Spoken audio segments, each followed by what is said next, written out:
여러분 안녕하십니까? 광주 MBC 뉴스데스크입니다.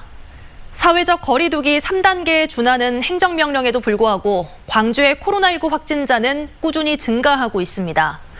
오늘도 5명의 확진자가 발생했는데요. 이런 상황에도 기독교계 일부에선 대면 예배를 허용해야 한다고 주장하고 있어 우려가 커지고 있습니다. 우종훈 기자가 취재했습니다. 오늘 광주에서는 코로나19 확진자가 5명 나와 누적 확진자는 418명이 됐습니다. 광주 287번째 확진자와 중흥기원에서 접촉한 사실이 뒤늦게 드러난 60대 남성이 확진 판정을 받아 관련 확진자는 6명으로 늘었습니다. 또 서울 아산병원에 입원했을 때 확진자의 접촉자로 분류돼 한 차례 코로나 검사에서 음성이 나온 봉선동 주민 3명이 추가 검사에서 양성 판정을 받았습니다. 그제 11명, 어제도 8명이 확진 판정을 받는 등 방역당국의 사회적 거리 두기 3단계에 준하는 행정명령에도 불구하고 확진자들은 좀처럼 줄어들지 않고 있습니다. 광주시 방역당국은 시민들에게 방역수칙 준수를 당부했습니다. 특히 선별진료소에서 코로나 검사를 받으면 결과가 나올 때까지 한 장소에 격리된 채 이동하지 않아야 합니다. 광주 407번째 확진자는 코로나 검사 후 결과를 받기도 전에 요양병원 안에서 이동하고 다녀 접촉자를 발생시켰습니다. 코로나에 관련돼서 선별진료소에 가서 검사를 했든 병원에 가서 검사를 했든 검사 결과가 나오기 전까지는 언제라도 양성 확진이 나올 수 있다는 것을 의미합니다. 한편 기독교계 일부가 대면 예배를 금지시킨 행정명령을 철회하라고 요구했지만 광주시 방역당국은 내일 1,400여 개 교회에 대해 방역수칙 이행 여부를 철저히 단속하겠다고 밝혔습니다. MBC 뉴스 우종훈입니다.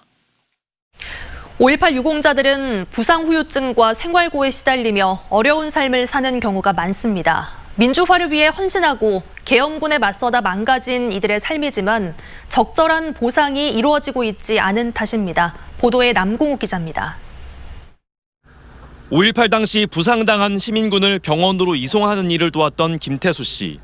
버스에 학생들을 태우고 가던 중 계엄군의 집단 사격에 무릎을 맞았습니다. 내 몸이 완전히 곡물 재생직이나 똑같아요. 전부 다 수술만 해가지고 힘을 못 써요. 치료를 받고 4개월 만에 퇴원했지만 제대로 걷지 못하게 되면서 일자리를 얻지 못하는 처지가 됐습니다. 그나마 부인의 수입으로 생활해왔지만 몇 년 전 부인이 세상을 떠나면서 생활고는 더욱 심해졌습니다. 아파가지고 못 오니까 일을 못 가요. 애 엄마가 있을 때는 그래도 챙겨주니까 혹시라도 물 말아서 안 그럴 수가 없고 했으면 지금 뭐 챙겨줄 사람도 없고 너무 팍팍해요.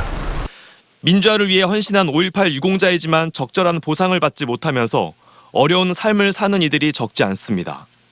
부상 후유증과 생활고에 시달리다 극단적인 선택을 하는 경우도 있습니다. 지난 1일에는 5.18 유공자 정모 씨가 자택에서 극단적인 선택을 하는 등 1980년 5월 이후 최근까지 50명 가까운 사람들이 생을 스스로 마감한 것으로 추정됩니다.